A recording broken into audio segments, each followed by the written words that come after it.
ఇది నేను రాసుకున్న ఒక కొటేషను మీకు చదివి వినిపిస్తాను.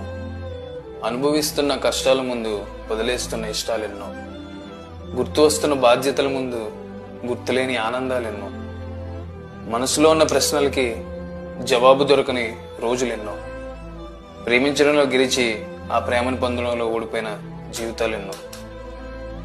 బహుశా ఇదే కదా జీవితం అంటే. నాకు చాలా బాగా అనిపించింది నేను రాసుకున్నప్పుడు కూడా.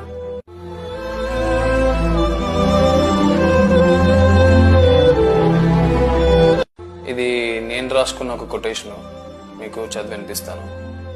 అనుభవిస్తున్న కష్టాల ముందు వదిలేస్తున్న ఇష్టాలెన్నో, గుర్తు వస్తున్న బాధ్యతల ముందు గుర్తులేని ఆనందాలెన్నో, మనసులో ఉన్న ప్రశ్నలకి జవాబు దొరకని రోజులెన్నో, ప్రేమించడంలో గెలిచి ఆ ప్రేమను పొందడంలో ఓడిపోయిన జీవితాలెన్నో.